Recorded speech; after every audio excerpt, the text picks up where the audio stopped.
buenas tardes, queridos oyentes, espectadores. Un día más estamos aquí. Hoy somos uno más de los compañeros de Vuelta Rápida GT. Ya sabes, si te gusta, pulgar hacia arriba, suscríbete, dale me gusta, todas esas cosas que son gratis, que no cobramos y a nosotros nos hace tremendamente feliz que lo hagas. Juanma Fernández Pellón, muy buenas tardes. Hola, buenas tardes. Diego Carabaña, ¿qué tal? Buenas tardes, Ramón. ¿Todo bien? Y don Carlos Barazal, ¿cuánto tiempo? Todo el confinamiento sin verle y hoy está con nosotros. Muy buenas. Muy buenas, sí, encantado. Al final mis obligaciones académicas me permiten estar, por fin, con las ganas que tenía yo de estar con vosotros. Así que un placer. A ver, hoy tenemos un invitado que yo tenía muchísimas ganas de que estuviese en estos vídeos. No es piloto, tampoco jefe de equipo, pero desde luego es una persona importantísima, por lo menos para muchos de nosotros en el automovilismo. Para mí, fijaos si soy raro, que es la voz de la Fórmula 1, aunque hay otras voces, pero para... Don Josep Lluís Merlos, muy buenas. ¿Qué tal, Ramón? ¿Cómo estás? Oye, muy halagado por estos piropos. Oye, yo creí que aquí no tenía que pagar nada, joder, por participar en este programa, pero ya veo que de entrada me estáis pidiendo pasta y como catalán... Esto es una encerrona, este programa, ¿eh? Ramón, estoy rodeado de merengues por todas partes. Sí, bueno, pero hoy de fútbol creo que no vamos a hablar. Muy bien, muy bien. Tampoco sé mucho de eso. Primero de todo, ¿cómo estás? ¿Qué tal llevas este confinamiento? Y espero que de salud bien. Bueno, de salud afortunadamente bien, tanto mi familia como yo. De ánimo un poco menos. Aunque me hayáis visto reír, la verdad es que estoy triste. Estoy triste porque, hombre, lo que está pasando es muy gordo, ¿verdad? Y Sí, la sí. situación, yo alucino mucho cuando veo a la gente aplaudiendo y estos festivales. Y, oye, ayer aquí, al lado de mi casa, en las terrazas que hay debajo de mi casa, había botellón. Estoy flipando bastante con esta situación, ¿no? La verdad es que estoy triste, estoy preocupado. Pero bueno, dentro de todo, pues el confinamiento creo que lo he llevado muy bien. Uh-huh.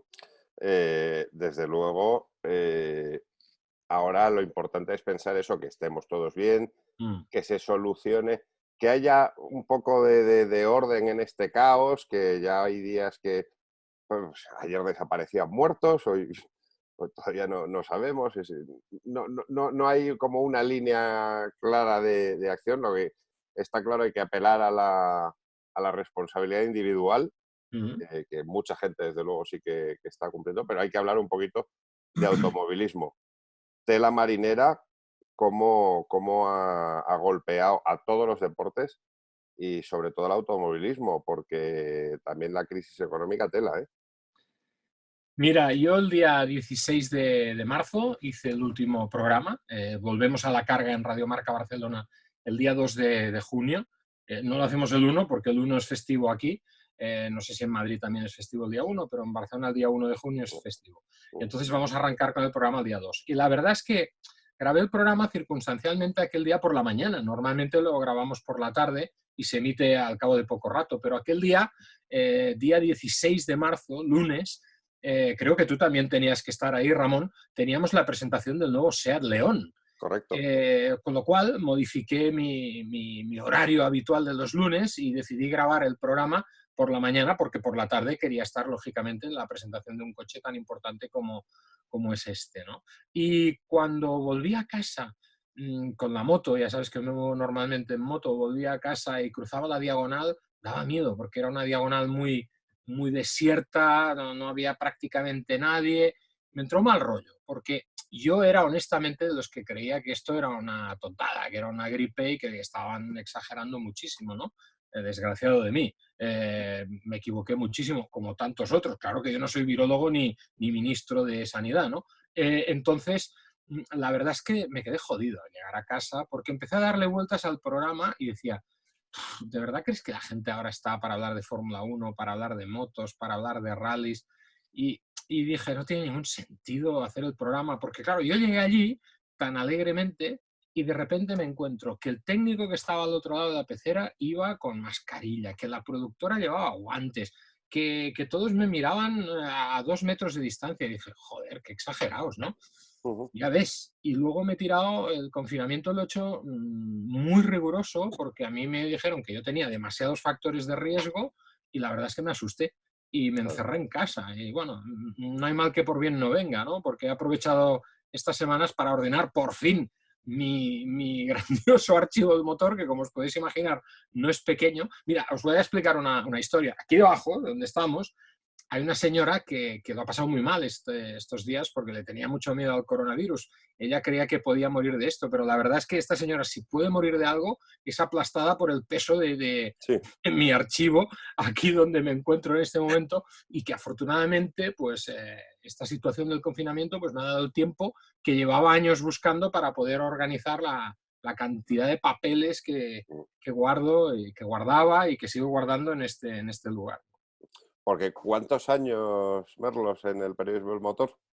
Bueno, es un poco bestia lo mío, ¿eh? Porque, claro, a ver, yo ya tengo una edad o dos, pero suena mucho más de lo que es, porque en realidad yo empecé en esta historia muy jovencito. Yo, cuando publiqué mi primera crónica, en la única revista de motos que había en España en aquel momento, Motociclismo, yo tenía 13 años. Y empecé a escribir de manera profesional, me pagaban muy poquito, imagínate, un tío de 13 años, ¿qué le van a pagar? Me pagaban muy poquito, pero empecé en 1974. Pues echa cuentas. Desde entonces, pues aquí estoy perpetrando barbaridades por tierra, mar y aire. ¿Y en Fórmula 1? Prácticamente a la par, porque yo la primera carrera de Fórmula 1 que vi en mi vida fue el Gran Premio de España de Montjuïc de 1971. Yo tenía 10 años, no tenía ni puñetera idea de dónde iba. En casa, al que le gustaba el motor era mi abuelo. Mi abuelo era un tío que le gustaba mucho el motor, especialmente los coches, aunque él había tenido una Indian. Todavía guardo un pistón de la moto de mi abuelo como cenicero en algún lugar. No sé dónde lo tengo porque ya no fumo, pero guardo ese pistón como cenicero. Y allí me entró el gusanillo, porque yo me acuerdo que estaba en la recta de la Pérgola en Montjuïc y yo no tenía ni zorra idea. Mi padre era un tío muy vitalista, le gustaban mucho todos los deportes, era un apasionado del fútbol, era perico. En casa había una situación muy curiosa porque mi padre era perico y mi abuelo era culé, con lo cual yo iba un domingo a Sarriá a ver al Español y otro domingo iba al Camp Nou a ver a mi padre. Bueno, a mi padre no, a ver al Barça. La verdad es que aquello me parecía un coñazo horrible. Hasta que de repente me lleva un día mi padre a Montjuïc y me dice, te voy a llevar a ver algo que te va a gustar. Hostia, y me lleva a Montjuïc a ver la Fórmula 1. Yo no sabía qué era aquello. Yo sabía lo que era la Fórmula 44, que eran unas pastillas para los encostipados de VIX. La Fórmula 44 de VIX, pero la Fórmula 1 no tenía ni zorra idea. Y llegamos poco antes del inicio de la carrera.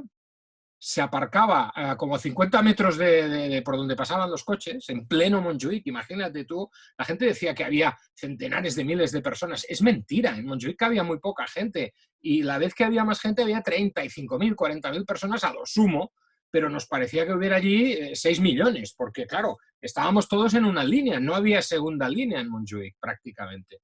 Y yo me acuerdo perfectamente, estaba en la recta de la Pérgola y de repente empiezan a bajar los coches desde arriba del estadio, venían por la curva la técnica. Cuando yo veo aparecer por la Guardia Urbana el Lotus John Player Special de Ronnie Peterson, que era quien apareció en primer lugar, me empezó a latir el corazón, pero que creí que se me salía el corazón por la boca. Y cuando pasan, ¡fua, fua! Porque claro, te pasaban a 2 metros.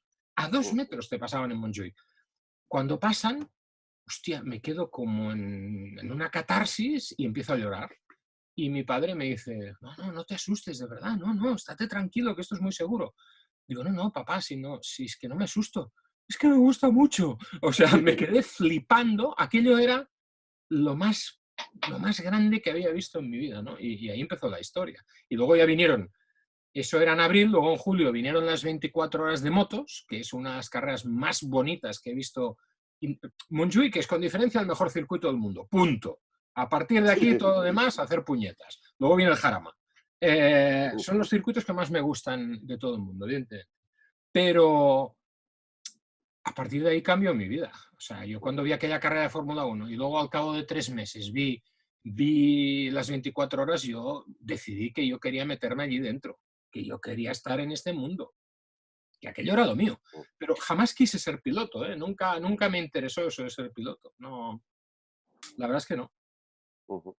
Chicos, sí. Sí, no, que qué suerte tuvisteis los jóvenes, los niños de aquella época, los barceloneses, porque yo creo que no hay ni un periodista o incluso ingenieros o gente relacionada con el motor, como has dicho tú antes, de una cierta edad, que no hayan vivido su primera experiencia en Montjuïc. Yo creo que es que hay, vamos, toda la gente, los catalanes, para vosotros eso era un privilegio. La bomba.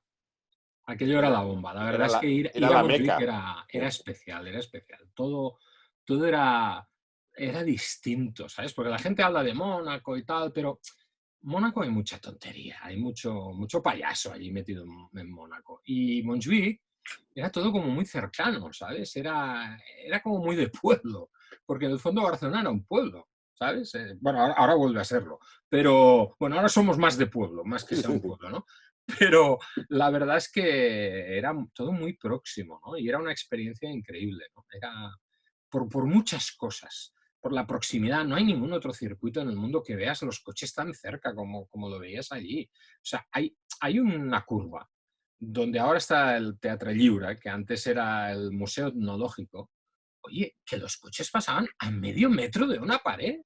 Que además fue una imagen que sirvió como póster promocional de la carrera, yo creo que en más de una edición, ¿no? Era muy singular Montjuïc. Montjuïc fue iniciático no solo para las carreras, para muchas cosas. ¿Sabes qué pasa? Que, por ejemplo, en las 24 horas nos quedábamos a dormir allí y dormíamos en una tienda de campaña, en el propio, al lado de la fuente, porque los boxes de las motos estaban abajo inicialmente. Y así como los coches siempre estuvieron arriba, los boxes de las motos estuvieron inicialmente abajo, en la recta de la pérgola, no arriba en la recta del estadio. Y entonces allí pues dormíamos en tiendas de campaña detrás de los boxes y claro, la noche era larga y la gente éramos jóvenes e impulsivos y con la sangre caliente, muy caliente yo diría. O sea que allí nos estrenamos con muchas cosas. Te iba a pedir que contases alguna anécdota que ya haya prescrito, pero bueno, ya veo que vas por ahí, no sé. Bueno, a buen entendedor. Sí.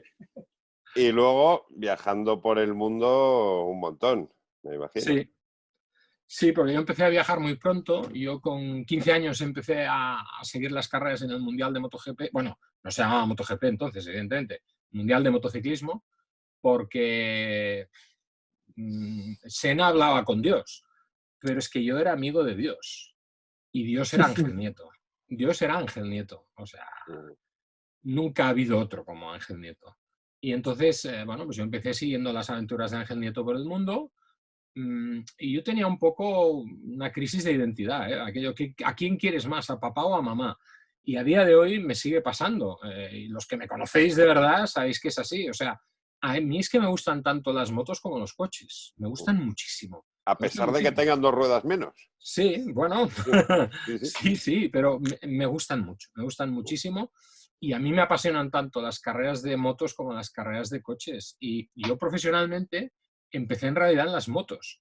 Aunque el primer amor, el flechazo, fue una carrera de Fórmula 1, esa de 1971. Es que, joder, ¿cómo no te vas a enamorar de la Fórmula 1? Cuando estás viendo a Jackie Stewart con el Tyrrell, a Jack Hicks con el Ferrari, cuando estás viendo a Ronnie Peterson con el Lotus, cuando veías a Sever con el Matra, es que aquella parrilla, madre mía, lo que era aquella parrilla, ¿sabes? O sea, era bestial, era bestial. Y a partir de ahí empezó absolutamente todo. Me enamoré de los dos mundos. Y a día de hoy, pues como Alejandro Sanz, tengo el corazón partido en este sentido. Merlos, una cosa sobre Montjuïc. Sí. El final de cara a la Fórmula 1 fue muy, muy abrupto. Quizá en parte por chapuza nuestra, ¿no? De la organización y demás, pero bueno, eran otros tiempos. Pero ¿no crees que se podía haber salvado la situación de otra manera? Sí, sin duda. A ver, el problema era que España en el concierto internacional de la Fórmula 1 no pintábamos nada. O sea, no pintábamos absolutamente nada.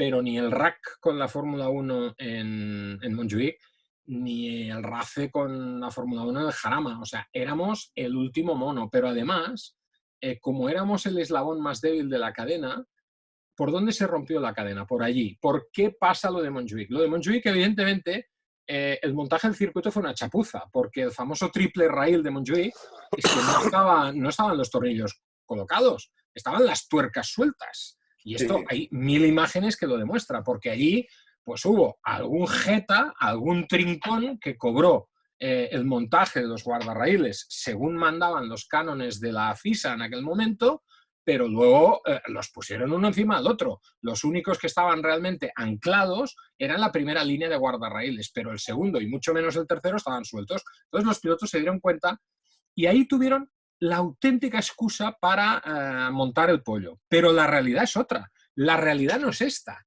La realidad es que vienen de un conato de plante en Spa-Francorchamps porque los pilotos empezaban a ser el último mono del circo y en Spa-Francorchamps se plantan porque argumentando razones de seguridad pues decían que no se podía correr en Spa, pero en realidad allí había una reivindicación de pasta. Había una reivindicación de pasta. Entonces, Jack Hicks, él quería correr en Spa, lógicamente, porque era su casa.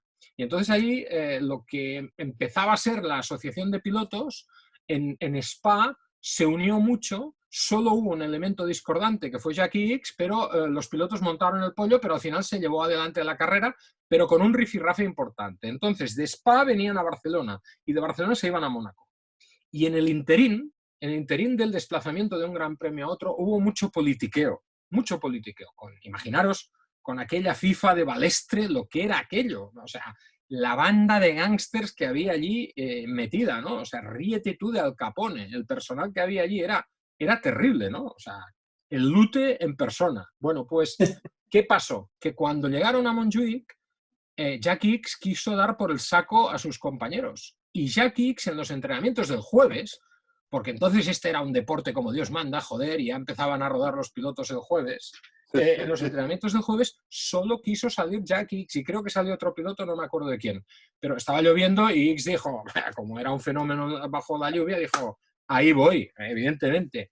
Hicks fue el único que rodó y el que montó el pollo realmente fue Fittipaldi. Fittipaldi fue realmente el que lideró el plante, pero en realidad allí hubo mucha movida porque la semana antes había venido, ahora no recuerdo quién era, sé que era un piloto francés, no me acuerdo quién era exactamente, que ya no estaba en activo y era el inspector de seguridad de la FIA.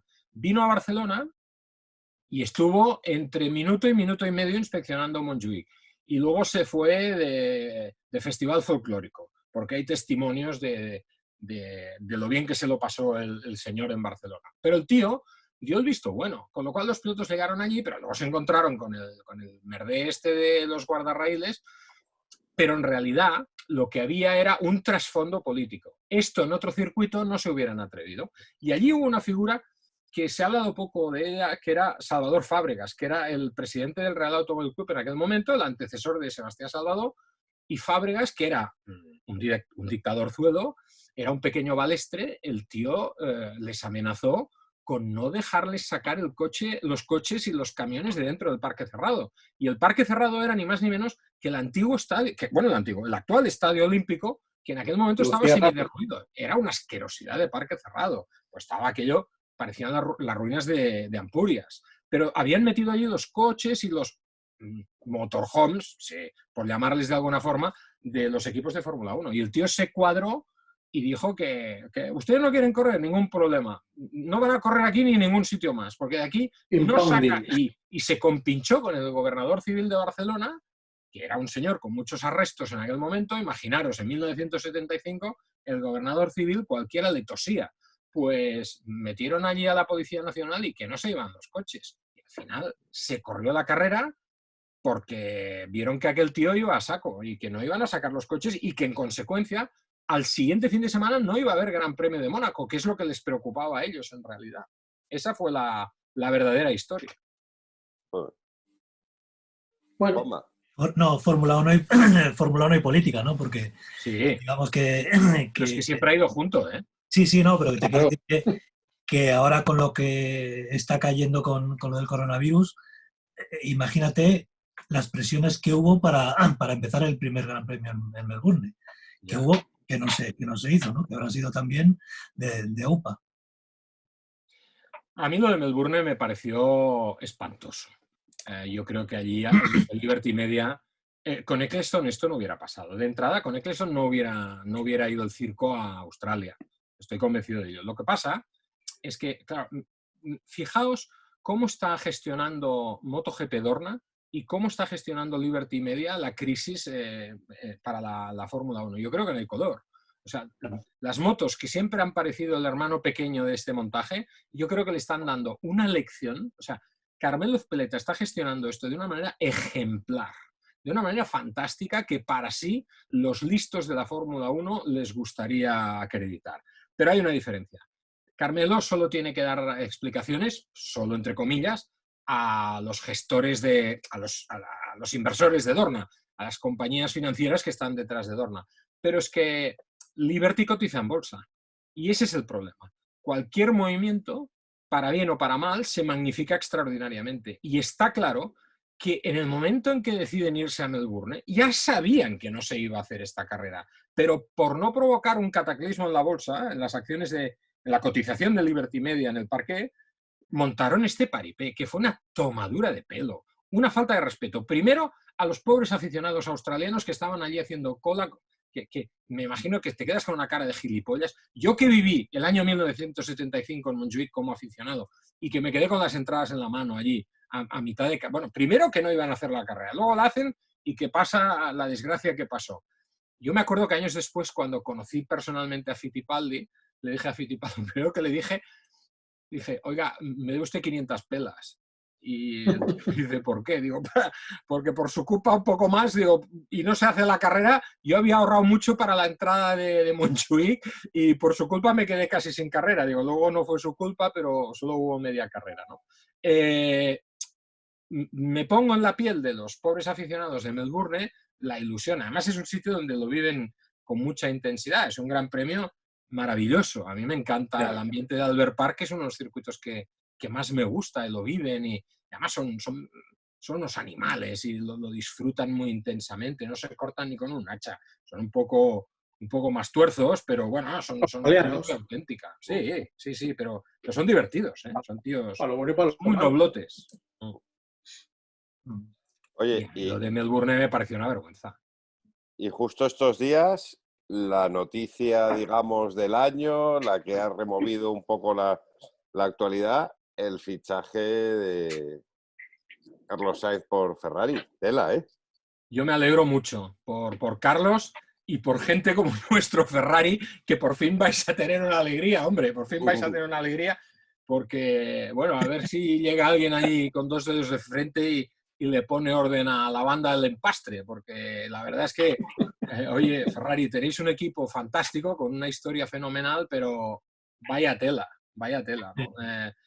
A mí me hace ilusión este equipo, por Carlos, evidentemente, porque a Carlos le he visto nacer, prácticamente antes de que se montara en un car ya le conocía por la amistad que le tengo a su padre y la admiración, por supuesto.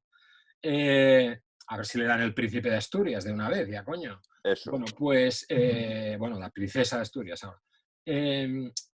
Por Carlos, pero también por Leclerc, porque me parece una apuesta muy atrevida. La gente dice, esto es muy poco de Ferrari, todo lo contrario. Y yo creo que esto es el tener por primera vez en mucho tiempo un equipo sin campeones del mundo, es una apuesta que me parece de una coherencia absoluta con los criterios de Ferrari, con aquellos criterios que decían que el equipo está por encima de todo. Acordaros, Ferrari, a cuántos campeones del mundo no se ha sacado de encima porque o por cicatería, porque el comendatore era muy tacaño, o por tacañería, ¿eh? Acordaros todo el follón que hubo con Regazzoni, con Lauda. Bueno, fue por pasta, fue porque era un tío muy agarrado. Pero también por principios, porque en Ferrari siempre se ha dicho, y esto ha habido quien no lo ha entendido a lo largo de la historia, que el equipo está por encima de los pilotos por muy campeones que sean, ¿no? Entonces, fichar a 2 tíos tan jóvenes, oye, pues bravo por Ferrari. Os lo digo en serio, a mí me ilusiona. Otra cosa es que el coche vaya bien. Pues si el coche no va bien, se lo van a comer 2 años, con la nueva normativa. Pero mira, hay que tener paciencia con Carlos. Yo entiendo la ilusión, pero me da miedo toda la banda de palmeros que hay alrededor de él y alrededor de este deporte, la banda de advenedizos y de recién llegados que hay siempre en la Fórmula 1, porque se creen que porque Carlos vaya en un Ferrari va a ganar la primera carrera y no va a ganar la primera carrera Carlos. Porque además no sería bueno que ganara la primera carrera con el Ferrari, porque allí habría una expectación y una presión innecesaria y a Carlos hay que dejarle trabajar tranquilo, porque el primero que se va a exigir va a ser él, porque es un animal de la autoexigencia como lo ha sido, como lo es su padre en su ámbito deportivo y personal también. Oye, ¿y cómo crees que va a cambiar el automovilismo en general y la Fórmula 1 en particular, esto del COVID-19? Pues va a cambiar a mal, porque de entrada, el límite presupuestario, que a mucha gente le parece bien, pues a mí no me parece bien. A mí no me parece bien, porque vamos a ver, si tú te compras un Modena, ¿lo vas a hacer funcionar con gasolina de 95 octanos? ¿Verdad que no? Vale, porque, coño, un coche con un motoraco no va bien con gasolina normal. Vas a echarle... De 100 de encuentro. Exacto, del bueno, de aquel que vendían en algunos sitios de Strangis. Entonces, tengo la sensación de que estamos ahorrando en el chocolate del loro. A ver, el mundo está como está, evidentemente. Y el mundo no está para gastar dinero en según qué fruslerías si las comparamos con otras prioridades, obviamente. Ya os decía que yo me encontraba raro haciendo un programa un día en el que... Me acuerdo que llegué a casa y me llama una persona y me dice, hostia, ¿ha habido 80 muertos en Madrid? Y digo, no jodas, tío, ¿cómo van a morir 80? Hombre, no, lo has entendido mal. Y luego dije, no lo he entendido mal. ¿Han muerto 80 personas hoy? En Madrid han muerto 80, ¿de verdad que han muerto 80 personas? Y automáticamente, pues la Fórmula 1, las motos y la madre que lo parió se fueron de mi cabeza porque no podía pensar en esto, por mucho que me apasione, pero hay que ser persona, ¿no? Y entonces, yo entiendo que hay otras prioridades y que en consecuencia gastar según qué cantidades en según qué puede parecer obsceno y probablemente lo es, Pero que nadie olvide que nadie pierda de vista que esto es un negocio. Esto es un negocio. Los que dicen que esto es un deporte, bueno, sí, los que lo practican hacen deporte, pero de los 5.000 pavos que hay en un paddock trabajando con esa historia, hay 22 deportistas. Son 22 los deportistas. Pero el resto no son deportistas. El resto son empleados de unas empresas que hacen funcionar un negociete, que va muy bien, por cierto, que va muy bien. Entonces, pues esto hay que verlo como de esta forma. Hay que verlo de esta forma, ¿no? Es como los que cuestionan las inversiones, por ejemplo, en el canon de la Fórmula 1 en Montmeló.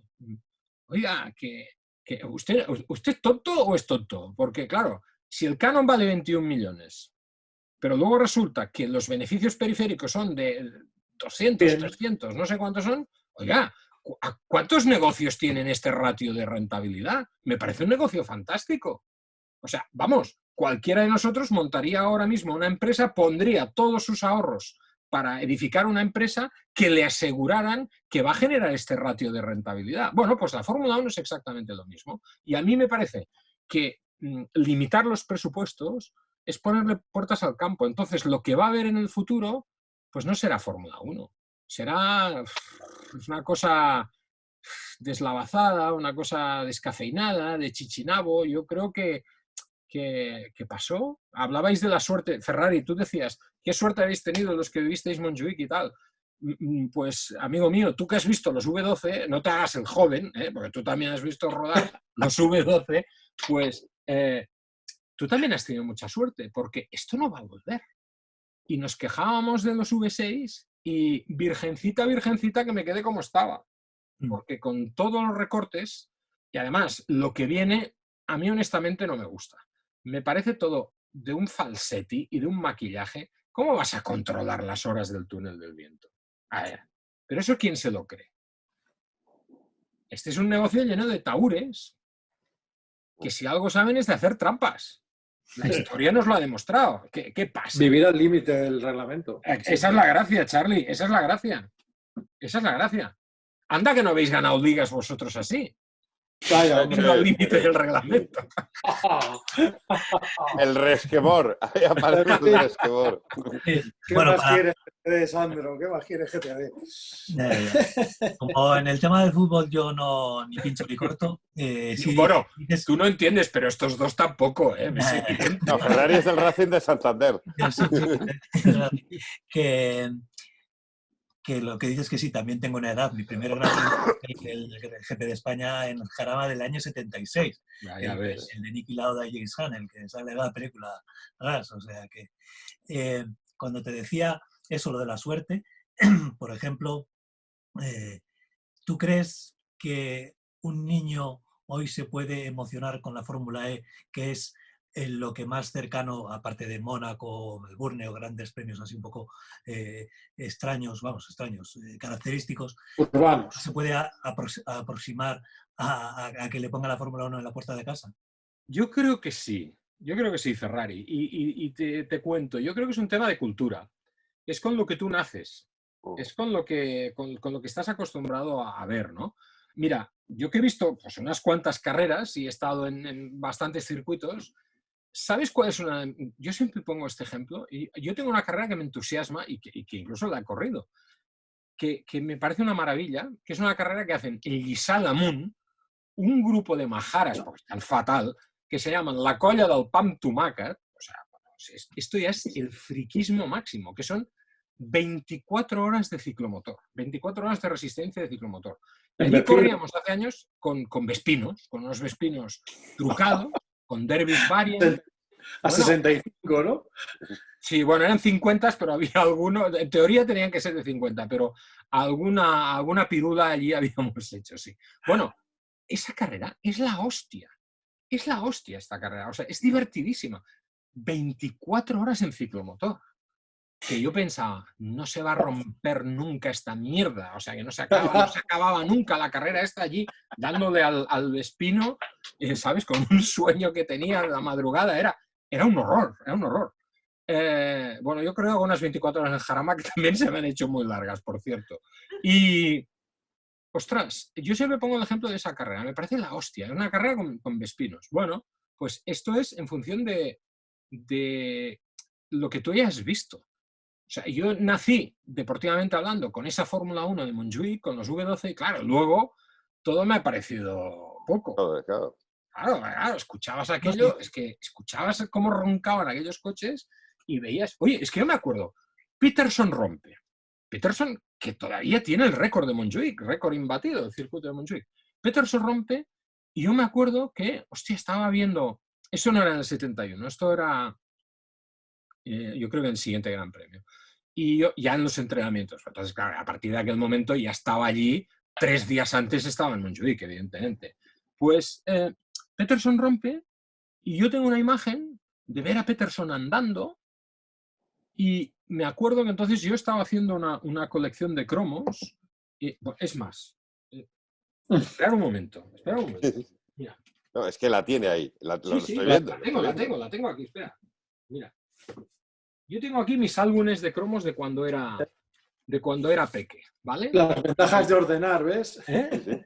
Sí, no, es lo que te he dicho. No, lo tengo niquelado. Tengo un archivo ese segundo que has mostrado yo lo tuve. ¿Cómo? El de este. Sí, ese lo conozco. Vale, pues este fue mi primer álbum de cromos, ¿vale? Y aquí empezó todo, ¿no? Pues yo flipaba con este álbum. A ver, 15 pesetas. 15 pesetas valía el álbum. Entonces había ¿ves? Aquí tenía los Tenghi Falti, fíjate, aquí, nombre, José Luis, entonces era José Luis Merlos Moratón. Aquí está. Edad 10 años. Colegio Balmes de las Escuelas Pías. Yo tenía aquí el álbum de cromos. Entonces había una sección, había esta sección. Lo de José Luis me ha matado. Te ha gustado esto te ha gustado, Ramón. Mucho, Bueno, mucho. ¿veis? Había esta sección, que esta sección era... Bueno, yo siempre he dicho que había que esta es la sección que yo tengo que ir al psicólogo por culpa de esta sección. Los coches del futuro. Los coches del futuro. Y decía, en el futuro los coches serán voladores. Hostia. Y tú veías esto y decías, joder. Y yo me imaginaba que sí, que los coches serían voladores. Pero es que los cabrones te decían que el futuro empezaba en el año 2000. Me cago en la puta. Nos han robado 20 años. Porque claro, decían que los coches del año 2000, aquí está escrito, que iban a volar. No, ¿qué coño? No vuelan. Y luego había esta sección que era la que más me gustaba, los famosos del volante. Entonces aquí había unos cromos que empezaba con Tazio Nuvolari, Alberto Ascari, Eugenio Castellotti, Jim Clark, palabras mayores. Bueno, entonces aquí yo me acuerdo que había un cromo que era este, el de Ronnie Peterson, lo veis, ¿no? El de Ronnie Peterson, que no me salía nunca, joder, y siempre me salía Joachim Bonnier, ahí está, siempre me salía Joachim Bonnier repetido, y tenía 40 de Joachim Bonnier, y no salía nunca Ronnie Peterson. Bueno, me voy a Montjuïc, y de repente, zasca, rompe el Lotus, monta un merdé de aceite allí en el asfalto, Ronnie Peterson. Hostia, le veo andando con el casco en la mano, ¿no? Aquel casco azul y amarillo tan bonito, ¿no? Pix ponía en el casco. Y de repente le veo y digo, hostia, el tío de los cromos. Digo, el que me falta los cromos. ¿Y sabéis qué me sorprendió en aquel momento? Que aquel tío era rubio. ¿Os dais cuenta que en España no había rubios en aquella época? Había muy pocos. Como no había negros. Porque el negro que veías cuando los Reyes Magos era un tío pintado, no era un negro, pues tampoco había rubios. Entonces, claro, veías a Ronnie Peterson y era un impacto. Era la España de los 70, ¿eh? Sí. Tienes razón cuando has hecho la analogía con el tema de los vespinos y tal, sí tienes razón. O sea, la gente se emociona con lo que ve en el momento. Nosotros estos días de confinamiento que hemos hecho el programa hemos tenido aquí a muchos pilotos y los de mayor edad pues echan de menos el grupo B o su sueño dorado es el grupo B. Era la bomba, los Kit Car, muchos, pero es que ha habido gente que ayer, nos ha hablado de los Super 1600, que son los coches de los que hablaban perrerías los pilotos o los que en un cierto modo se les echó la culpa de que los aficionados se fueran de los rallies un poco, ¿no? Porque había bajado el nivel de las mecánicas. O sea que sí tienes razón. Mira, yo me acuerdo que cuando dices los Grupo B, me acuerdo, yo estaba en televisión española, no me acuerdo si estaba en televisión española o ya estaba en TV3, pero tuve, por ejemplo, la oportunidad de montarme con el Lancia Delta S4 con Toivonen. Vino Toivonen a Cataluña, iban de camino a un Portugal y no sé por qué montaron un pollo en la gente de Martini y me invitaron y tuve la suerte, imagínate, la inmensa suerte de subir con Henry Toivonen, que al cabo de 3 semanas creo tenía el accidente con el Delta. Un poquito más, un poco más, ¿no? Fue en mayo y Portugal era en marzo. Ah, bueno, pues eso, sí. Bueno, 3 meses después, sí, pero me acuerdo que pasó esto, ¿no? Entonces, claro, aquello era otra dimensión. Y yo me he subido con tíos como Carlos, como McRae, con Vatanen, me he subido con gente muy buena en coches de rally.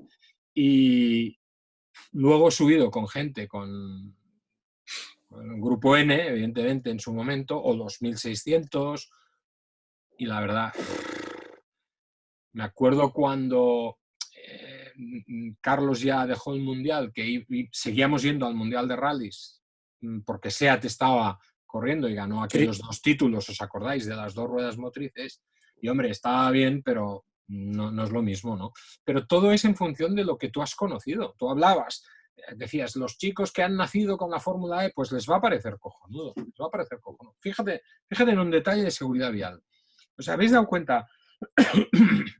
Durante el confinamiento, obviamente ha habido menos movilidad, ha habido menos coches circulando por las carreteras del país, pero sin embargo, el otro día vi un informe del RACE magnífico que decía que el ratio de multas por exceso de velocidad era superior, porque la gente pues al no haber coches en la carretera tenía y esas que es Mad Max, esto. Claro, tienes una cierta sensación de impunidad y anchas Castilla, entonces le das al pedal y corres más de la cuenta. Esto es como el Dakar. Los primeros años del Dakar, que también tuve la suerte de poder cubrir en varias ocasiones, pues cuando ibas al Dakar, la mayoría de muertes tristes, todas las muertes son tristes, evidentemente, pero a mí me entristece mucho cuando fallece alguien ajeno a la carrera. Y en las primeras ediciones, acordaos de que había muchos atropellos. ¿Por qué? Sí. Porque llegaban los coches a toda hostia, cruzando aldeas, y allí no había la cultura de la prevención ante la velocidad de un vehículo. Entonces, claro, la gente cruzaba, claro, porque no se hacían la idea de la capacidad de aceleración de un coche de carreras, ¿no? Lo mismo que pasó... No te venía X con el Porsche o con el Peugeot y claro... Y lo mismo que pasó en la París pues esto es lo mismo, es un tema cultural. Lo mismo que pasó en la París-Madrid en 1903. Exacto. Lo mismo, los animales se espantaban del... O la targa, Fiorio. O la targa, el principal problema de la targa era este, ¿no? Que pillaba gente. Es un tema cultural, entonces es con lo que tú naces. Y yo creo, por ejemplo, ahora la transición... Yo no creo que esta transición sea digital. Es decir, no va a ser una cosa binaria. No vamos a pasar de negro a blanco o de blanco a negro. No. Va a ser una transición analógica, donde habrá pues un cierto decalaje. Pero yo creo que los tiempos excelentes han pasado y que nada va a ser igual. Y las carreras no van a quedar ajenas a este filtro forzoso, marcado por la economía, que la COVID nos va a traer. Pero si hacemos una comparación histórica, por ejemplo, el crash del 29 provocó gravísimos problemas.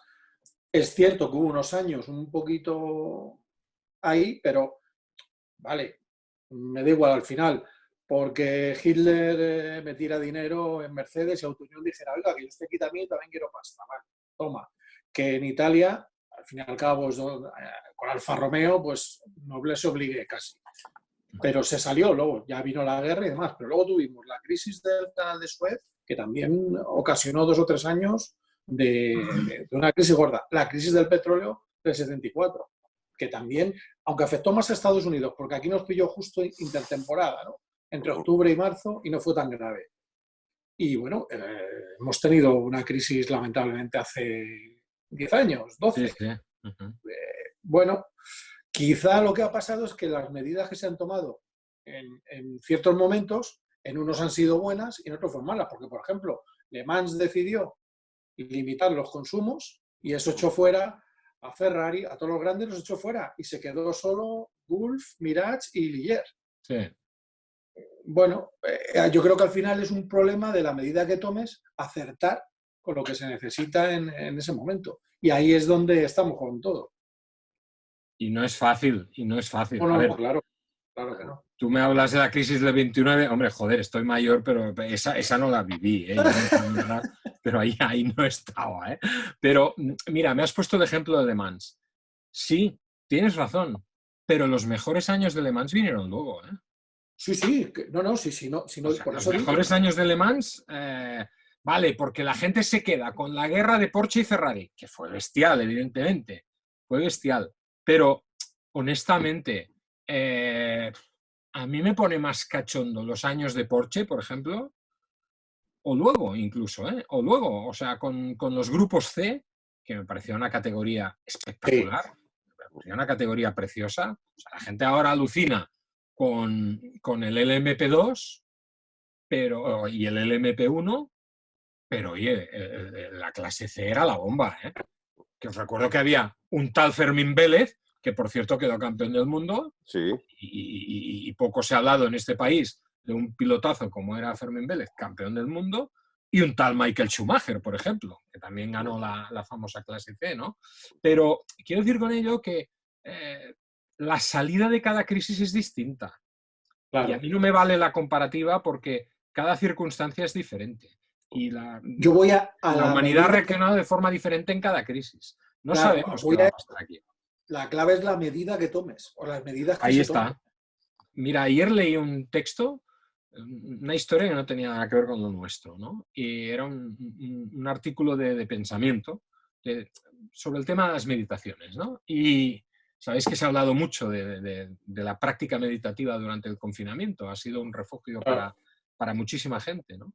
Y leía una frase de un tipo que me encantó. Dijo, en adelante la inteligencia se va a medir por la capacidad de incertidumbre que seamos capaces de soportar. Y esta es la realidad. No tenemos una bola de cristal, no sabemos cómo va a ser. Por no saber, no sabemos ni cómo nos vamos a curar del puto bicho este. Por no saber. Pues claro, si tenemos que fiarnos de según quién, entonces no sabemos cómo nos vamos a curar. No sabemos cómo va a ser la economía. ¿Cómo vamos a saber cómo serán las carreras? Claro. Si esto Y entonces, habrá que ir adaptándose. Oye, Caravalla tiene que abrir la boca, que no la ha abierto en todo el vídeo. Que ya nos vamos, porque tenemos que liberar ya al señor Merlos, que también digo, hemos sobrado un poco todos en el vídeo, porque podía haber hablado el sol. Yo estoy aquí disfrutando, sí. No, pero pregúntale. Vamos a hacerle la pregunta. No si se ha quedado ganas con correr, pero adáptala. Vamos a adaptarla, sí. A ver, de todos, ¿cuál es el coche que te llamaba especialmente la atención cuando eras pequeño? ¿O cuál es el coche que dirías, joder, si algún día tuve la oportunidad de correr una carrera, tendría que ser con este coche? O de tenerlo para ti, para tu uso y disfrute. Como aficionado... O tenerlo en el salón. Como aficionado, el coche que me impactó más fue el Tyrrell y el Lotus. El Lotus era el coche que me impactó más como aficionado. Como usuario, el 911. Para mí un Porsche era un sueño de pequeño y no paré hasta que tuve uno, ¿sabes? O sea, el 911 para mí es Yo soy muy de Porsche. Porsche es una marca que me gusta. Yo soy mucho de los coches alemanes y Porsche me encanta. Y el coche más bonito, que es distinto, o sea, el coche que más me impactó, el Tyrrell de Fórmula 1. El Tyrrell de Jackie Stewart era lo más bonito del mundo. Los Lotus, el John Player, pero los anteriores también. El de verdad, el verde y amarillo. Ese era bestial. Pero el coche más bonito, mi coche favorito en conjunto, Porsche 917. Indiscutiblemente. El color Gulf, el azul y naranja. Yo tuve la suerte de verle correr en Montjuïc, en probablemente la carrera más bonita que he visto en mi vida, los 1000 kilómetros de Barcelona del año 1971. Esa fue en noviembre. Claro, es que estaba muy virgen. Me había estrenado en mayo con la Fórmula 1 y en noviembre ya volví a Montjuïc a tener actividad con esos 1000 kilómetros que fueron, o sea, es lo más bonito que he visto en mi vida. Como carrera, mira que soy un enamorado de Le Mans también, pero como carrera es que era fascinante, era fascinante. Ganó Ronnie Peterson, precisamente, con un Lola, y la segunda posición fue para el 917 de Derek Bell y Gilles Van Lennep. Y en esa carrera, por ejemplo, me acuerdo que corrió Helmut Marko, todavía con el ojo bueno, todavía no había perdido la visión de un ojo. ¿Y sabéis quién era el compañero de Helmut Marko en aquella carrera? El padre de Andy Soucek. Dieter corría como compañero de Helmut Marko en esa carrera. Fue una carrera maravillosa. Llovió, hizo sol. Hostia, veías el 917 y lo veías salir. Es que salía de lado, con aquella cola tan larga que tenía. Bueno, aquí no sé si lo veis, pero allí arriba, yo creo... No se ve, pero vamos. Ahí arriba hay una colección, eso de ahí, es una colección de 917, es precisamente lo que tengo. Pues es un coche que me fascina. El 917 me parece el coche precioso. Marko y Van Lennep, ellos dos juntos ganaron un Le Mans. Sí, con el 917. Sí. Con el rojo. Sí. Con el rojo. El rojo y blanco. Rojo y blanco, sí. Con publicidad de Bastos llevaba, ¿era Bastos? Yo creo que no. ¿No?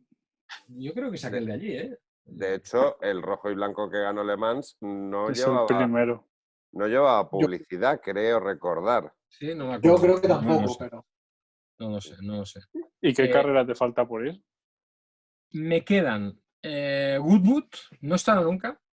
No, No he estado nunca en el festival de porque te ha Goodwood. coincidido, ¿no? Normalmente con cosas. Sí, me ha coincidido con otras cosas y la verdad es que no he estado en Goodwood y es una carrera que me apetece mucho.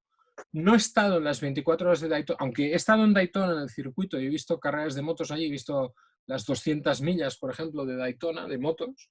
No he visto las 24 horas de Daytona y me queda el Tourist Trophy de la Isla de Man. En motos, yo creo que solo me queda esa, en motos. Bueno, tampoco he estado en las 6 horas de Suzuka. Nos hemos columpiado, ¿eh? Fue con el de Martini, el blanco de El de Martini. Martini. Ah, vale, vale. Pero ese era el abierto, ¿no? El de Martini era el abierto, ¿no? El de Marco No, ¿Era cerrado? Sí. Sí, era cerrado. Lo que pasa es que nos hemos columpiado con... Ya. Y este era corto. El cola corta, sí, eso sí. Claro. Pues esas son las carreras que tengo pendientes todavía. Está Ramón mirando el reloj porque habías quedado a las... Sí, pero sí. no sé si una última pregunta. En este contexto en el que nos estás hablando de que, bueno, pues lo importante es la salud, esto hay veces que se ha minusvalorado y tal. ¿Tú cómo ves la reanudación de las competiciones? ¿Las ves de una manera precipitada o así? Que esté la Fórmula 1 pues, pendiente de volver, también las motos o algo así? ¿O tú crees que se puede hacer de una manera segura? Yo entiendo que... Y una pequeña contradicción que es a puerta encerrada, ¿no? Sí. Mira, el otro día Pedro me contaba de la Rosa, me decía, oye, déjate estar, lo importante es que arranque. Y además necesitamos que nos distraigan, y en eso estoy totalmente de acuerdo. Panem circenses. Necesitamos, oye, yo tengo ganas ya de carreras, tengo ganas incluso de fútbol, si mucho me apuras. Charlie, sé que vas a estar muy orgulloso de mí. Un deporte que no me interesa nada, como es el baloncesto, pero estoy flipando con la serie de Netflix de Michael Jordan. Muy espectacular. Estoy flipando. Es lo mejor que he visto en mi vida en televisión, ¿no? Esto es... ¿Verdad? Yo estoy viendo también el fútbol de canastos ese. Sí. No, pero que creí que me iba a hablar del golf. Digo, ya me lo voy a llevar. No. El golf, hoy he visto la pachanga esta que se montaron ayer en Estados Unidos para recaudar pasta, pero hombre, eso tenía... Por cierto, vaya drive que tenía el señor Brady, ¿eh? Menudo drive que tiene el tío, ¿eh? Vaya estilazo. ¿El golf es esto de los palos para darle las señales? Es un deporte fantástico, no te rías, Ramón. Como hay tanto mermao que no distingue una escoba de un palo de golf. Esa es otra de las cosas que me unen con Charlie, ¿sabes? Charlie, que es un enfermo de todos los deportes, y con él puedes hablar de muchas Cuando habéis empezado a hablar de fútbol, digo, estos van a empezar a hablar de la Bundesliga, ¿no? Que no, hombre, no me jodas. Totalmente del fútbol, y digo, como sé que son los primeros que han empezado, digo... Pero, Ferrari, que a mí el fútbol me interesa para dar por saco a estos dos. No, era absolutamente lo mismo. Pero con tal de putear aquí al personal, pues me apunto a ello, que ellos ya lo saben, ¿no? De hecho, es la primera vez que hoy escojo mi atuendo en función del vídeo, por eso me he puesto un polo blanco. Me lo he imaginado. Bueno, pues sobre lo que preguntabais, bueno, es lo que hay, es lo que hay. Yo creo, hoy estaba viendo los informativos al mediodía y parece ser que en Inglaterra se están pensando lo de la cuarentena, con lo cual puede que sí que recuperemos Silverstone como carrera doble. Yo creo que a Montmeló, por ejemplo, le ha tocado la lotería con el tema del COVID.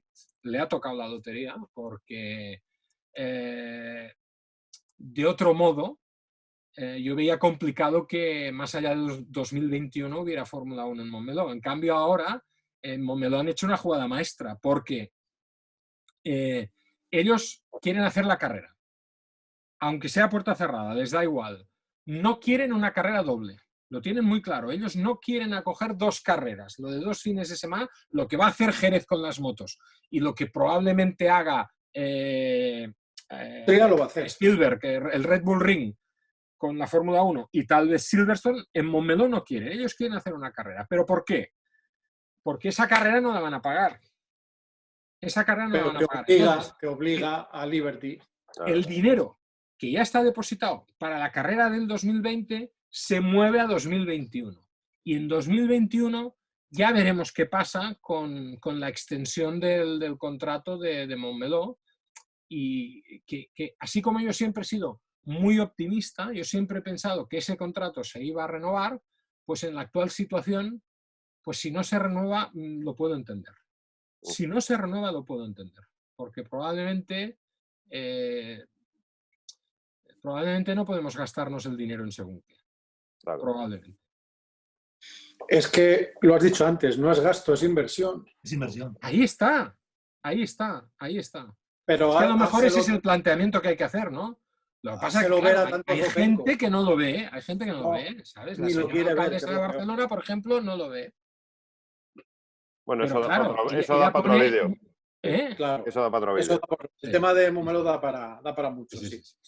Querido amigo, lo prometido es deuda. Pactamos un ratito, se ha acabado el ratito y es que esto da para seguir días y días y días. Pero bueno, oye, hay que atender otros quehaceres.